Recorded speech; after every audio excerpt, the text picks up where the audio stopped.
everyone to our webinar on the art of elevating in-person resident engagement. I'm so excited to do this webinar with Lindsay Duffy. She is the Director of Marketing and Training at Western Wealth Communities. She has over 20 years of sales, marketing, and training experience in the multifamily industry. She is currently on the board of the Multifamily Social Media Summit, which I really, really love. And then she's also been a previous panelist and speaker at AIM, the Social Media Summit, and Apartmentalized by NAA, which are all amazing shows that we attended this year. So here's the topics that we'll be discussing today. So first, we'll be talking about the benefits of in-person engagement. We are now in a quote unquote post-COVID world. So we are getting back outside and back around each other. Next, we'll be talking about measuring your engagement efforts. And then we'll be providing you with a few ideas on how you can place this engagement into practice. So, and then lastly, we'll also give you some keys to success for an in-person engagement or event. So let's get started. So I know we have our list of why you should increase your in-person resident engagement, but Lindsay, give us a few pointers on some things that you really see this helps like down the road. So as far as like retention, NOI, community building. So from your experience, tell us why people or property managers should focus on increasing their in-person resident engagement. I think the number one reason is you want your people to stay. You want them to love where they live. You want them to tell their friends and their family and blast it all over social media about how much they love their community. Because number one, free branding for you. Number two, that's resident retention because they're going to remain loyal. They're happy. They're going to tell all their friends how amazing you guys are and how amazing their property is and their home. And then thirdly, you want to make sure that they're referring all of their friends to live at your property. Because I oversee marketing, it's expensive to advertise. Yes. So anything you can do to hold on to your loyal residents and really get the word out organically and free, I'm all for it. So any resident engagement's just going to lead to retention, referrals, and branding your property and putting it in the best light possible. Awesome. And then what are some thoughts on, I know we have number 2, fostering local business partnerships. How does that, just a quick overhead, because I know we're going to dive into it. How does that tie into a reason you would want to increase resident engagement? How do partnerships combine with that? I think it's huge. It's a win-win. So people want to play where they live. They want to enjoy where they're living. They want to be walking to the local restaurants and know what's surrounding. They want to build that family partnership with, let's say, the mom and pop pizza place or the ice cream shop down the road or the local tanning shop that they go to or the gym. So if you're kind of offering those partnerships in your community, partnerships on a silver platter the day that they sign their lease and say, hey, just so you know, these are all our community partnerships. They're amazing. You're going to love living here. That's just increasing the value that you bring other than the product, which everyone sells homes, right? We all offer an apartment, but what else are you going to offer? And I always say you have to sell the sense of community and bring something else to the table to make that more of a sticky connection. I love that. I actually think that aligns very well with a lot of marketing books that I've been reading recently. What's the story? Like outside of what you can provide for people, what's the story that really like connects them? I love that. So let's go over to some measurement. So obviously you want to really measure this engagement as far as defining a marketing budget, setting some KPIs, making more data-driven decisions, but also wanting to keep that human factor and also looking at some of your ROIs as far as retention, new residents, branding, et cetera. So Lindsay, how does your team go about measuring these engagements, or how do you set your budget? How do you define what KPIs are for you? And what does an ROI even look like for you when you're thinking on engagement and resident community? Definitely. So we'll start with budget because that's That's really a hot topic right now. We need to cut costs, but then we also need to increase engagement. We want to make sure that our marketing spend is in line and that everything is measurable. So if I'm going to be Yeah. using a partner, I want to make sure I can manage the success and really measure the output so I can provide a good KPI. Now, a KPI might be a cost per lease, a KPI might be a cost per renewal, or what your renewal percentage is at the end of the month. So KPIs could be different depending on what you're doing. Are we looking at, let's say I'm sending out a constant contact email. The KPI that I'm going to look at is how many people opened that email and did something with it, or the click-through rate. Yeah. Or if I'm looking at a resident event that I'm throwing at the property, Yeah. and let's say that I'm making it a resident renewal event. How many Mhm. renewals came from that event? How much money did we spend? And that gives you your cost per renewal. So you really need clear direction and a defined output of what you're looking for Yeah. in order to organize your event and have analytics behind that on what the ROI is going to Mhm. look like. And again, number one, gaining new residents, referrals, retention, all of this is going to be your output of what your efforts are going into the event and going into the planning. I love that. And I actually have never heard of a renewal event. So that's actually new to me. I want to dive into this in the next slide. And also, let's start with that and then we'll dive into this slide. Yes. So for our renew events, maybe it's a Taco Tuesday event, or maybe it's a Food Truck Friday where we're incorporating, bring a friend that you have. If they sign up for a lease and you refer them, you get $250 or $400, whatever your referral is, apply to your next month's rent, and then they get $500 off their move-in costs. So it's kind of a Love win-win. that. You have a Yeah. concession for the person moving in, and then you have a referral bonus for your residents. So if you do this on, let's say, a quarterly basis, with Mhm. all of the move-ins, people have friends. And if they love where they live, they're going to be telling their friends about it. So why not make it a fun event? Really engage with your residents, maybe have a popsicle party, something inexpensive by the pool, play live Yeah. music through your Bluetooth speaker. That could be $20 that you spend for 4 renewals. It's not necessarily how much you spend on the event or the activity, it's the thought that goes behind it and the interaction during it. Mhm. Love that. I think that's actually very interesting and a good segue into on-site events and how you can really use them to increase that in-person engagement. So a few things that we have listed is get to know your residents. You can create events based off your residents' interests and demographics, and you can even target events to the right audience. This is exactly what you just stated you were doing with the renewals. What I would love to know is how do you use these on-site events to really get to know your residents? What are some tactics or some things that you guys do to really connect those dots? I would say consistency is key.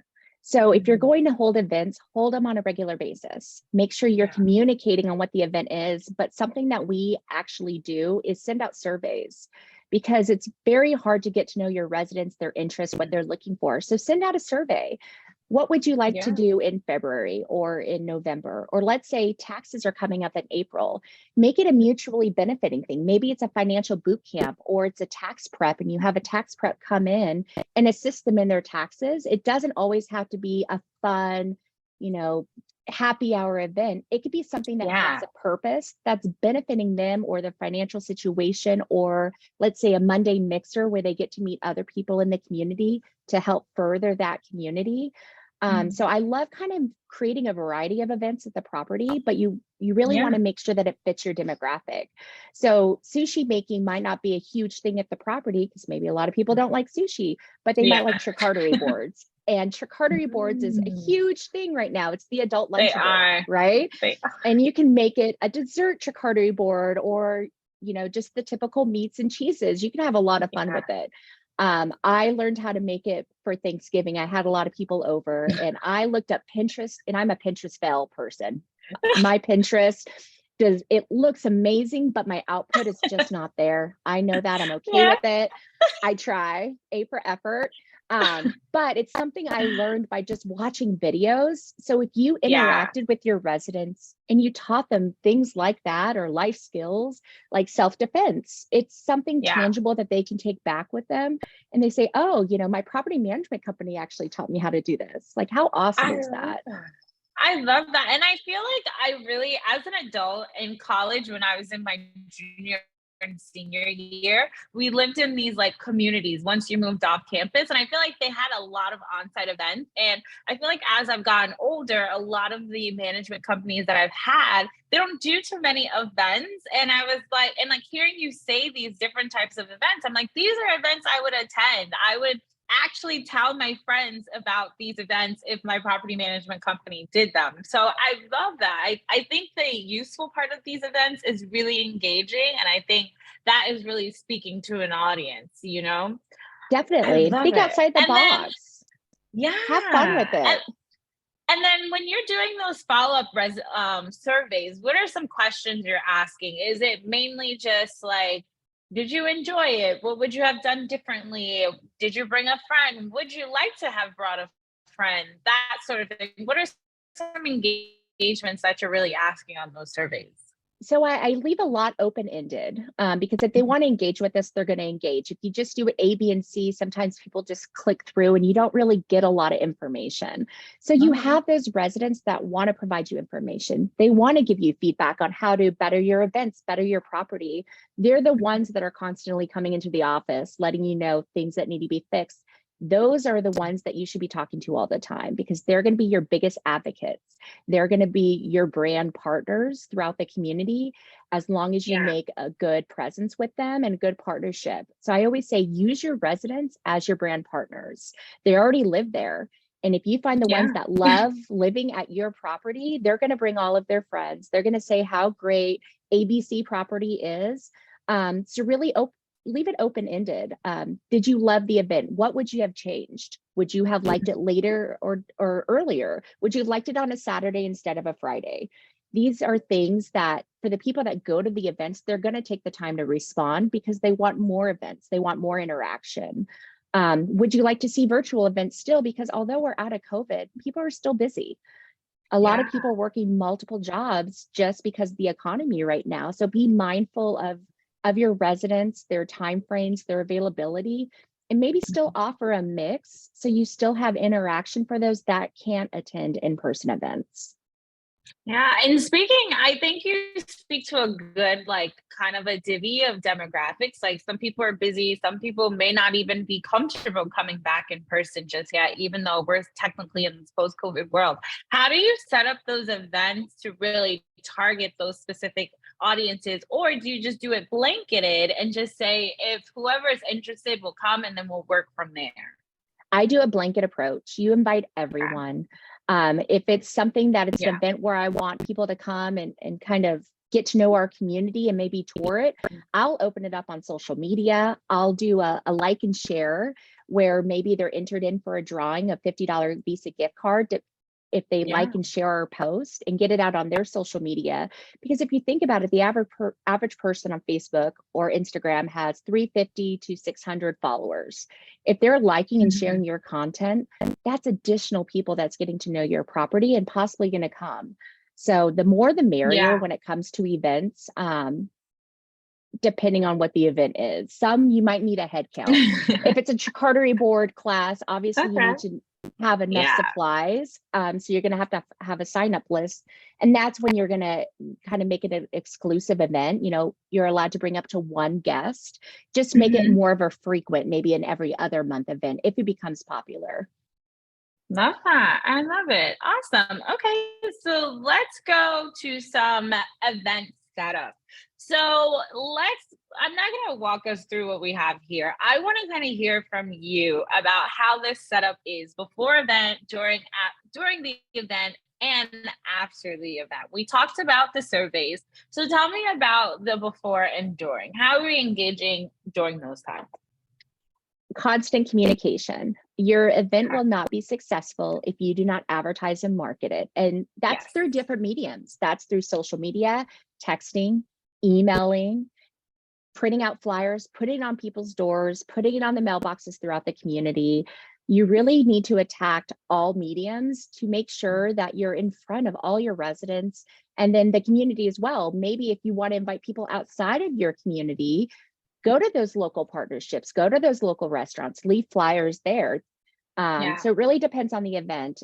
Oftentimes, we might just not have the staff to be able to constantly promote it. In that situation, I do go with a local partner that we use for events, and we kind of leave it up to them. They create the flyers, they plan all of the event for us. They set up the food trucks or the vendors that are supplying, let's say it's a sip and paint class. Yeah. They handle all that for us, and then we just benefit from the people coming. You still need to have your hands in it though. You still need to be communicating and staying in front of it and putting it on your social media.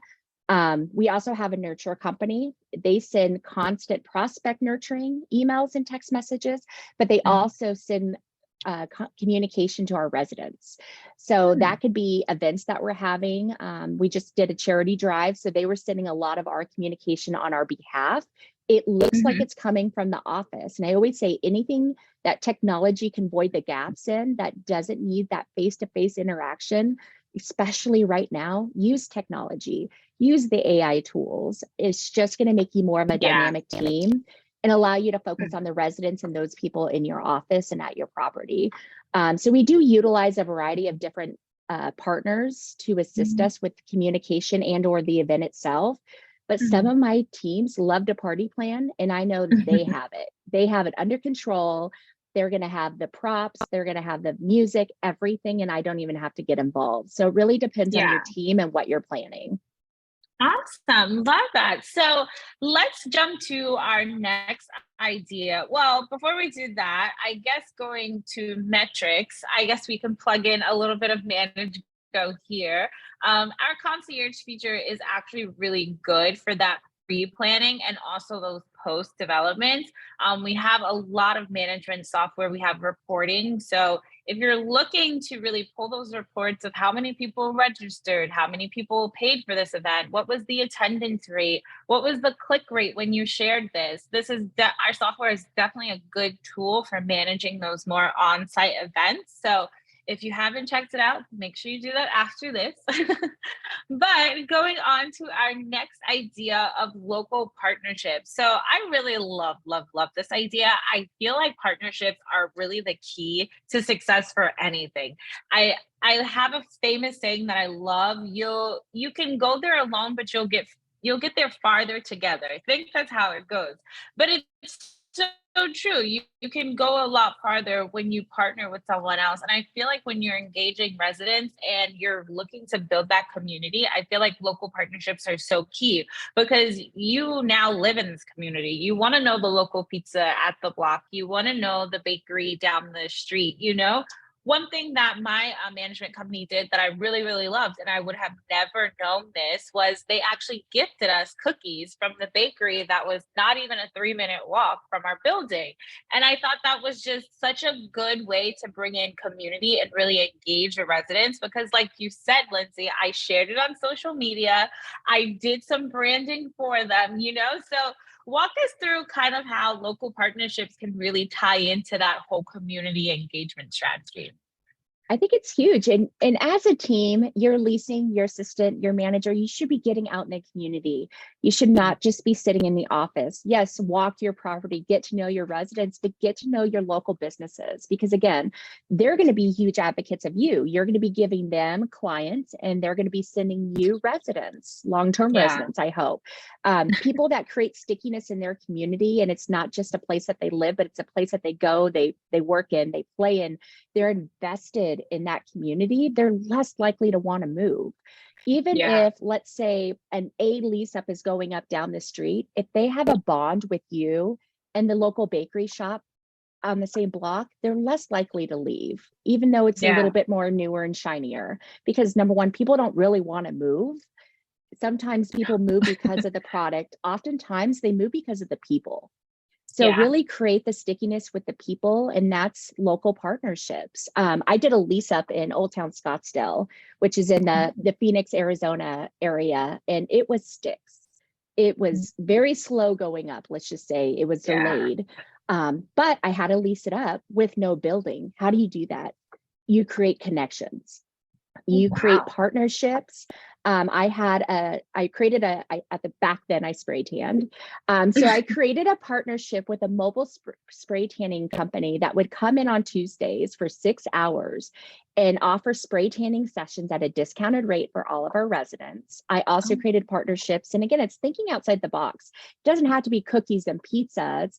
It could be something yeah. else. I love a good massage. So again, I'm running this property. I partner with people I think I would or my clientele would like. So I did mobile Mhm. massages on Thursdays where they would come in and do chair massages for 20 minutes. Oftentimes we did that at an event where they didn't have to pay anything. It was just part of the event that we did, a relaxation event, Wind Down Wednesdays with massages. So using your vendors, using the partners that surround your community. So you're bringing them business. They're Mhm. benefiting you by coming in and offering their services, getting their name out. They want to work with you. You just have to get out in the community and really utilize the sense of community by creating one within your community itself.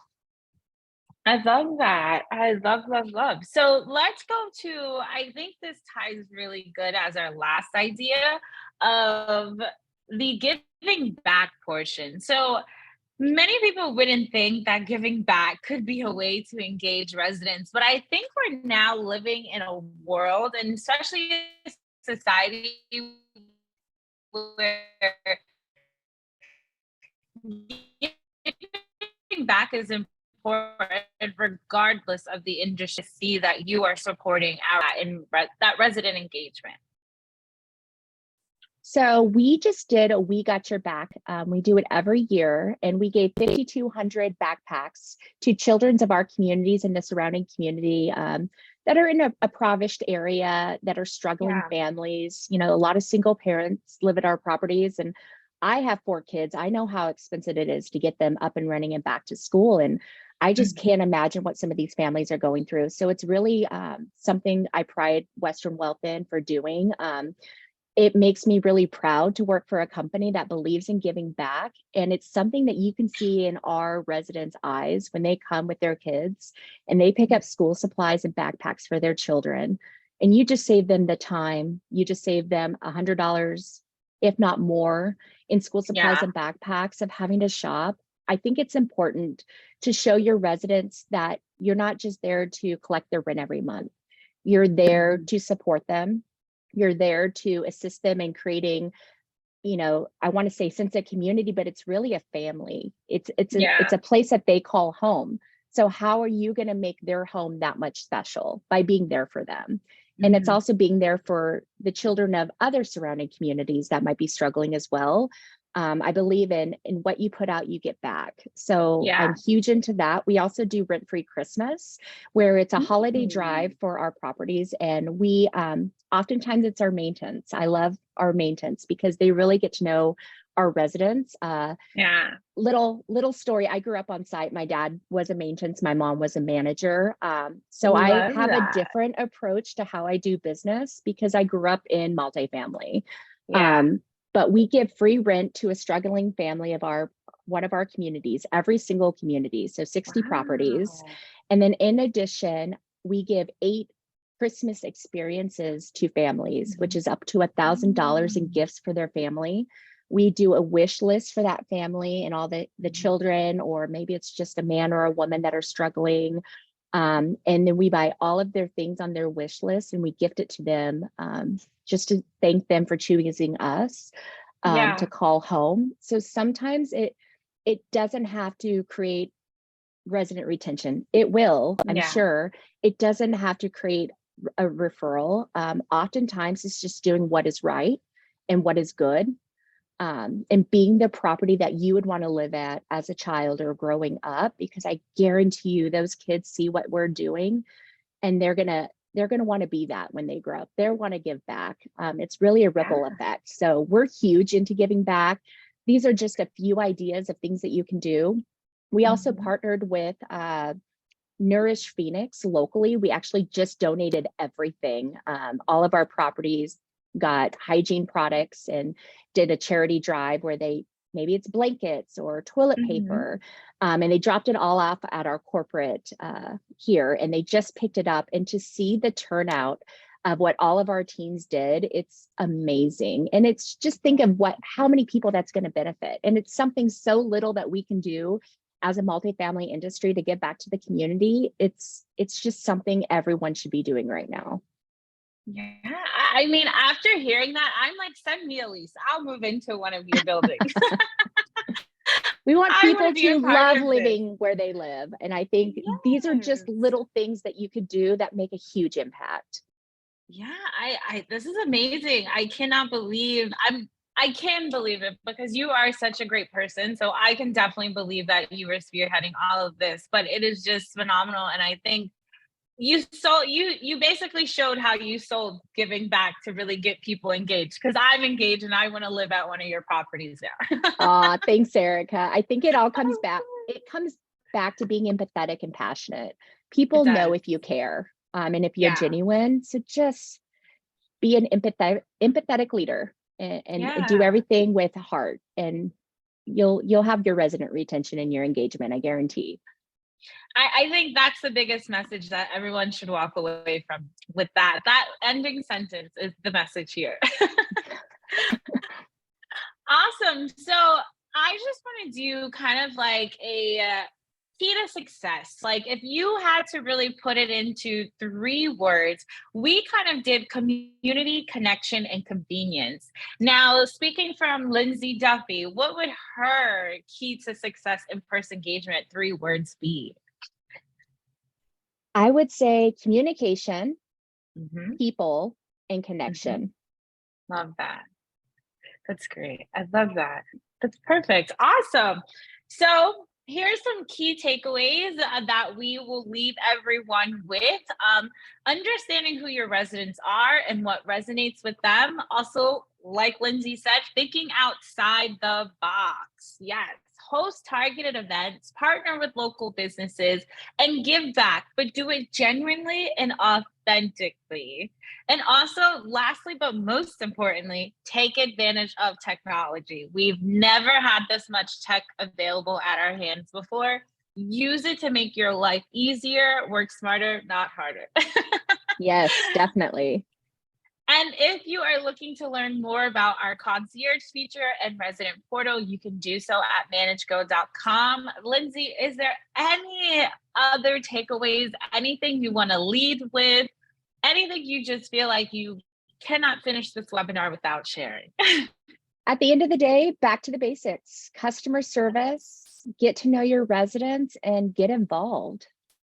I love that. Awesome. I want to thank everyone for attending. Lindsay, it was so amazing speaking with you. Your insight, your expertise, and your knowledge is beyond measure. So thank you for sitting down to chat with me today. I hope everyone has enjoyed this. Like I said, this will be available to see on our YouTube, and we will also share it on our social medias at ManageGo. Thank you all again. Lindsay, thank you so, so, so much. I hope you all have a great day. I'll see you next month. Thanks, Erica. Bye.